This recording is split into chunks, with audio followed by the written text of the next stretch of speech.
Barcelona deliver a remontada almost. Meanwhile, KSI just bought a football club. Brazil's next star coach sacked off the back of a quadruple plus an 8-0 win. And Real Madrid are back to being a total mess. This is DMAC Daily. Never in doubt, am I right, Atletico Madrid fans? Despite a stunning 4-0 first leg victory in the Copa del Rey semi-finals, Simeone's men end up advancing by only the finest of margins, having suffered a 3-0 cooking at the Camp Nou. Now, was it prime haram ball we saw today? Not exactly, but against a more or less full-strength Barca team on their own turf who were desperate to enact another famous remontada, Atletico will take that 3-0 L to advance every day of the week. They'll take the heart attack felt by their entire fan base because this triumph sees them reach the Copa del Rey final for the first time in 13 years. In what has been a roller coaster season for Los Colchoneros, this tie being a great example of their consistent inconsistency. Who cares? They're one game away now from silverware, plus they're still in UCL contention too. The only lingering question that remains for Atletico fans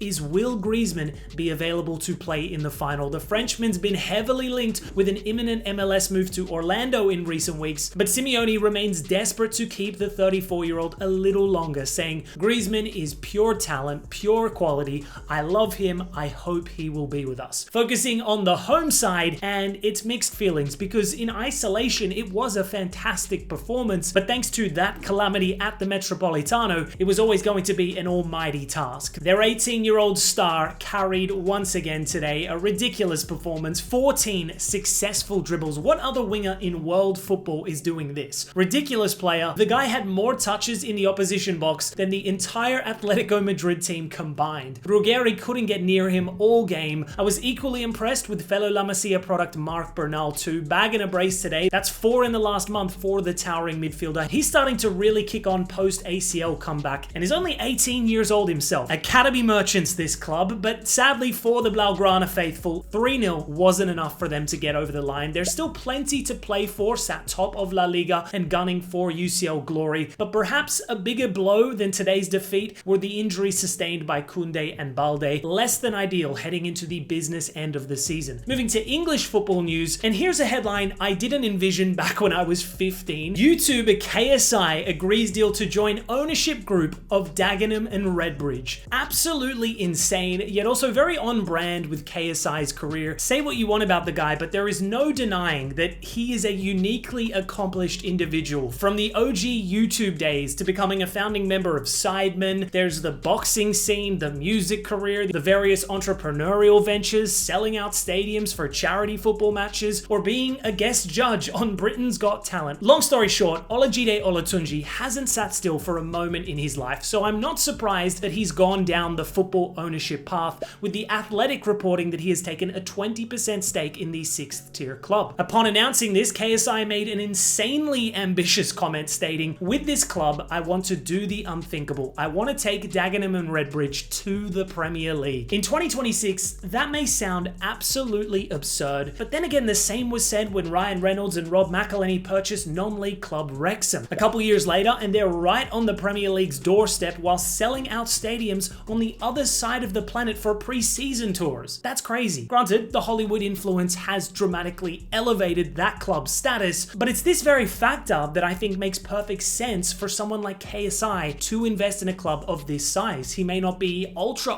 rich, but he is considerably wealthy, and his global influence could be incredibly transformative for this club, particularly if Dagenham becomes part of KSI's brand long term. So very interesting time. KSI's own real life race to Division 1 commences. Get Akin Fenwa and Heskey on the coaching staff, bring Emenike in on a 2-year deal, and trust the process, Dagenham fans.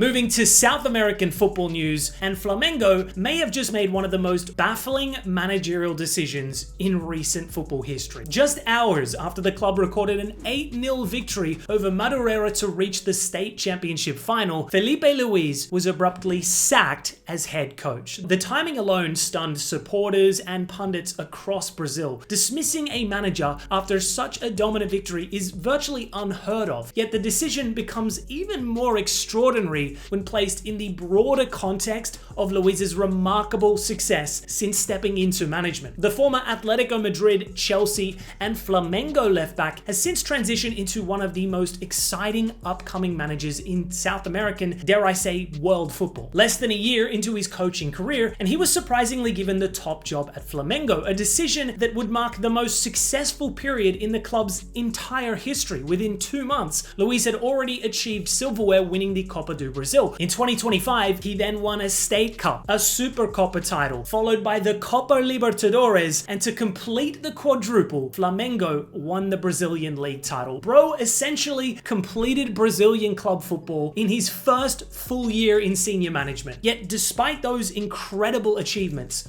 tensions had reportedly been brewing behind the scenes during the opening months of 2026. Flamengo then suffered 2 major setbacks, losing the Supercopa do Brasil and the Recopa Sudamericana, results that reportedly intensified scrutiny from senior figures within the club's board. And despite Luis guiding his side to another final in rather prolific fashion, may I add, he's now stunningly been shown the exit door by Flamengo's ownership as they've brought in Leonardo Jardim to replace the Brazilian. The immediate reaction to this news was just sheer shock. But the controversy then deepened further following reports in Brazilian media suggesting that Luis had been involved in exploratory discussions with executives linked to Blueco, the ownership group that controls both Chelsea and Strasbourg. Those alleged conversations reportedly angered Flamengo's leadership, who viewed the talks as a potential breach of trust while he remained under contract. Now, the reaction from supporters has been immediate and fierce. Flamengo fans flooded social media with criticism of the club's hierarchy, questioning why one of the most successful coaching projects in recent history had been dismantled so abruptly. Luis has since released a statement saying, "I leave at peace with my head up high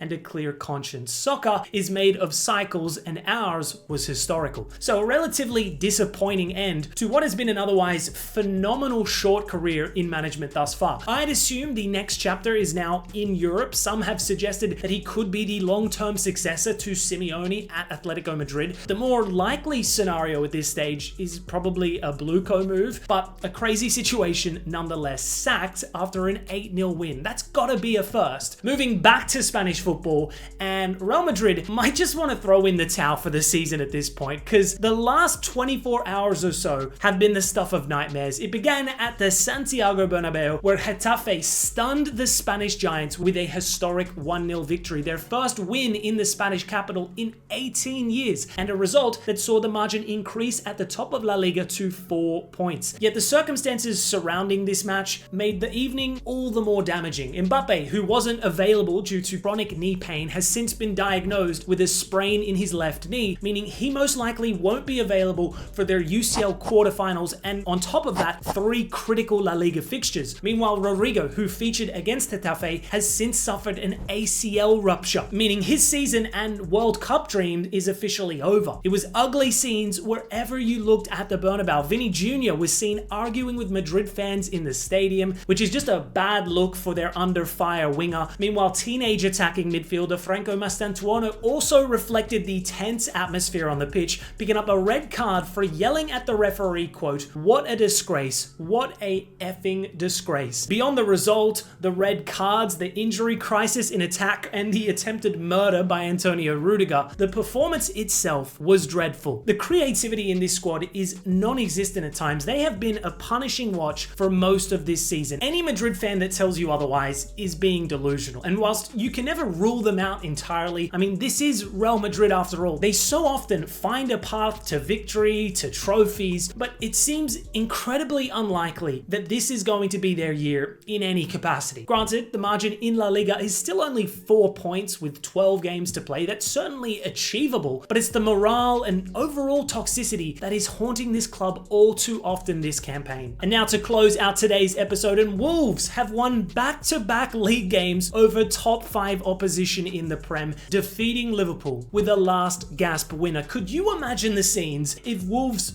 somehow escaped relegation. That would be a genuine miracle. It would be additionally hilarious if it came at Spurs' expense. We also saw Everton dispatch of Burnley this morning. They too are in the hunt for European football, while Sunderland narrowly prevailed away at Leeds. And on the international front, we are officially 100 days away from the FIFA World Cup. Definitely not a chaotic timeline we're living in right now, by the way, but I'm glad to at least know that the inaugural FIFA Peace Prize recipient, when asked about Iran's participation in the upcoming competition, spoke with such grace on the manner, quote, "I really don't care." Oh boy, the next 3 months are going to be interesting, to put it mildly. Anyways, guys, that's all for today's DMAC Daily. I'll see you tomorrow.